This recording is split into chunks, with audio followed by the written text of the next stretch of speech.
Olá pessoal, bom dia. Nossa aula hoje nós vamos falar sobre o espaço globalizado e as redes geográficas. Na medida que a globalização foi se expandindo, esse processo foi avançando pelo mundo, um dos fenômenos que marcou muito essa globalização é a formação de redes, certo? Então no nosso cotidiano, a gente sempre vê falar rede elétrica, rede de internet, entre outros exemplos de redes. Então, na aula hoje, a gente vai entender como é que se organiza essas redes geográficas pelo espaço globalizado. Também vamos entender o que é rede. Qual é esse conceito de rede geográfica? Então, pessoal, a essência da globalização ela está nas trocas e relações do mundo atual. Trocas comerciais, trocas de informações, trocas de culturas e as relações entre diferentes povos. Isso é a globalização, certo? E essas trocas são estabelecidas por redes. Então, alguns exemplos de redes: rede de transporte, rede de comunicação, rede empresarial, entre outros tipos de redes. Então, essas redes que estabelecem as trocas comerciais de informações nesse espaço globalizado, eles são vinculados por agentes econômicos e também pela circulação de dinheiro, informação, mercadoria e pessoas. Aqui a gente vê os exemplos dos fluxos, os principais fluxos da globalização, que é o fluxo de capital, o fluxo de dinheiro. O dinheiro sempre está circulando. A gente sabe que, principalmente nessa fase atual da globalização, a circulação de dinheiro, de capital, ela é mais sem a necessidade da presença física do dinheiro, certo? Então existe uma circulação cada vez maior entre bolsas de valores, entre agências de financiamento, entre bancos. Também o fluxo de informação, são as trocas de mensagens que ocorrem entre as pessoas de diferentes lugares. Fluxo de mercadorias e também os fluxos de pessoas. Então, esses fluxos, junto com os agentes econômicos, eles são vinculados através das redes, certo? Que estabelece as trocas de mercadorias, as trocas de conhecimento nesse espaço globalizado.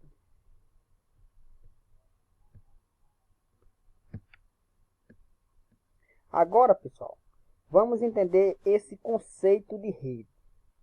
O que é uma rede geográfica? Primeiro, quando a gente escuta essa palavra rede no nosso cotidiano, rede significa o quê? O que é que vem logo em nossa cabeça? Vem na nossa cabeça uma rede de dormir ou uma rede de pesca. Não é isso? Então, a rede geográfica nada mais é do que um conjunto de locais da superfície terrestre conectados ou interligados entre si.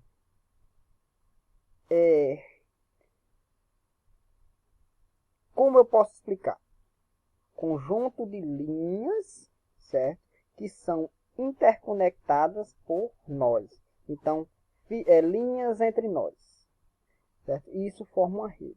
Se a gente for olhar essa configuração, uma rede de pesca é assim, né? Formada por várias linhas que são interconectadas através de nós. Uma rede de dormir também não é formada por várias linhas que são interconectadas.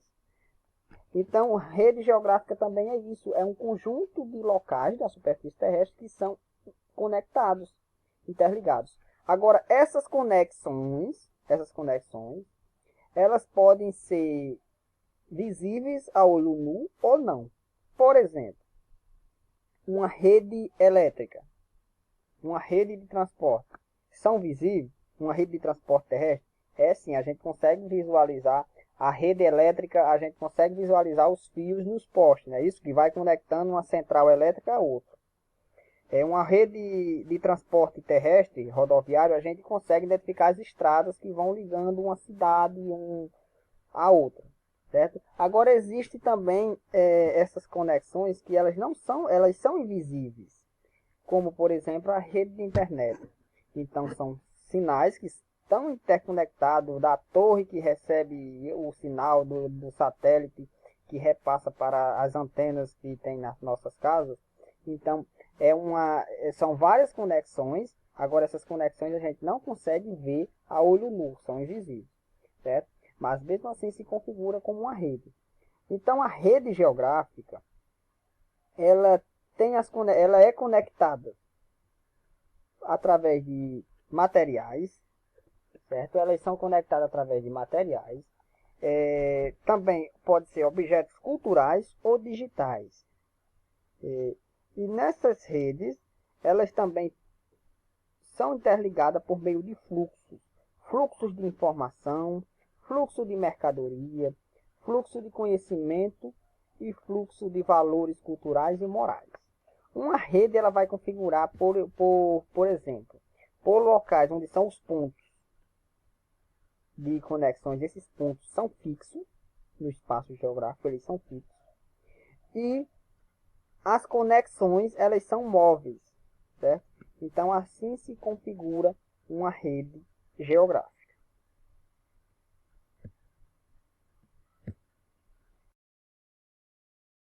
Então, pessoal, o espaço geográfico mundial ele foi se organizando de acordo com a expansão da globalização. Então, a globalização também ela contribuiu para a reorganização do espaço geográfico mundial, principalmente a partir de 1970, que foi quando a globalização teve uma expansão maior, certo? Então, a partir daí, nessa última fase da globalização, a atual fase da globalização, vem trazendo significantes estruturações do espaço geográfico mundial. A partir daí, a gente sabe que não contempla os fluxos da globalização, não vai contemplar todos os locais do mundo por igual. A gente já viu isso, a gente já estudou. Então, existem os espaços onde tem uma maior a gente vê mais aspectos da globalização e tem locais onde ainda existe uma deficiência. Então, a partir daí, existem os espaços integrados, certo? Os espaços integrados. Então, os espaços integrados são aqueles onde as redes são mais numerosas, mais densas e têm melhor qualidade. Onde é que estão esses espaços integrados? Nos países mais ricos e industrializados. São aqueles que despontam de uma tecnologia mais avançada, são aqueles que têm maiores fluxos de mercadoria, uma economia melhor.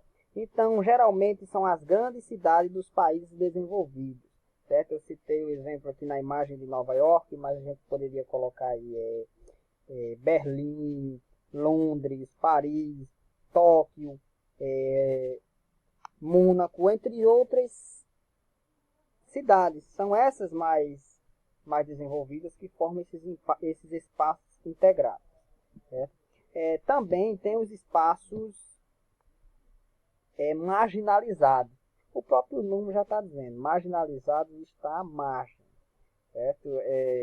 Então onde existe uma menor quantidade de redes e que são menos densas e de menor qualidade.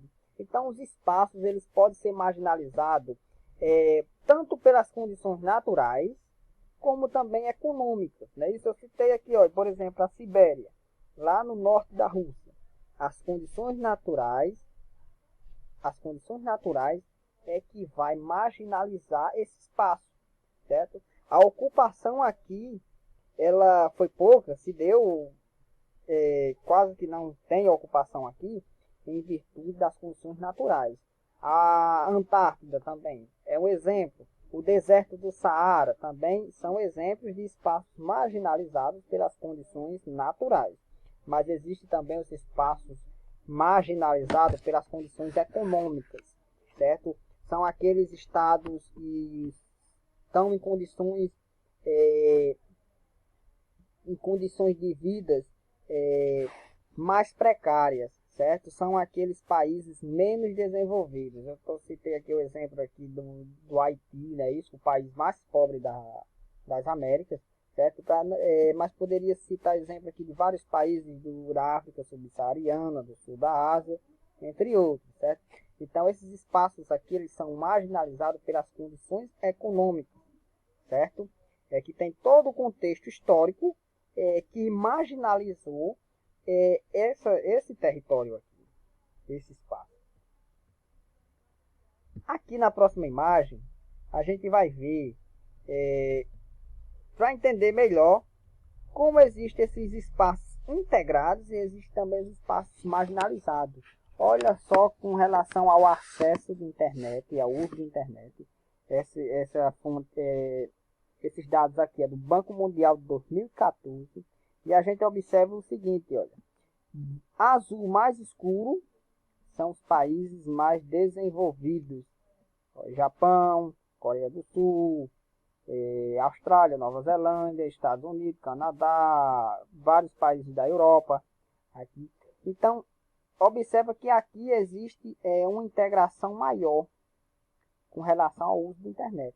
Se a gente colocasse aqui um mapa de meios de transporte, das principais linhas aéreas, também se colocasse um mapa aqui dos principais fluxos de capitais, de mercadoria e circulação de pessoas, também ficaria do mesmo jeito. Esses locais aqui são os espaços integradores. Já existem os espaços marginalizados, aí até mesmo aqui, ó, eu citei o exemplo do Haiti, na América Central também tem outros, na África subsaariana, a República Centro-Africana, a República Democrática do Congo, são vários países que também eles são espaços marginalizados. Olha só com relação ao uso da internet. Né? O nosso país, por exemplo, o Brasil, está numa condição intermediária, né? Em condição um pouco melhor, mas a gente sabe que até mesmo no Brasil, se a gente for olhar, vai ter espaços integradores e espaços marginalizados.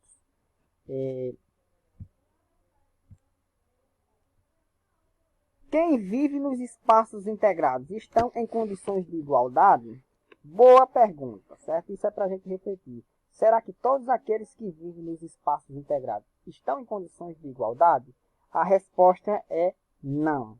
Não estão, certo? Até mesmo se a gente analisar os países mais ricos, existe a desigualdade. A desigualdade ela surge com o capitalismo, ela é uma marca do capitalismo, então enquanto o capitalismo existir, vai existir a desigualdade.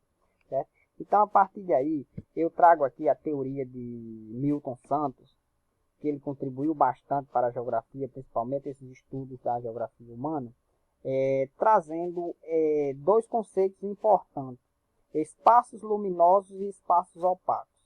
Então, o que são os espaços luminosos? São aqueles que mais acumulam densidades técnicas e informacionais, são áreas de mais fluidez e desenvolvimento industrial. E os espaços opacos são áreas com pouca fluidez, não dinâmico, ausentes de desenvolvimento industrial e também de acesso às tecnologias. Então, esses espaços luminosos e espaços opacos, eles podem ser encontrados dentro de uma cidade, podem ser encontrados dentro de um bairro, dentro de um país, certo? Em diferentes escalas geográficas. Então aqui eu citei aqui um exemplo aqui de São Paulo, né? Olha, o bairro Morumbi, um dos bairros mais nobres lá da capital paulista, né? Veja, é um espaço luminoso.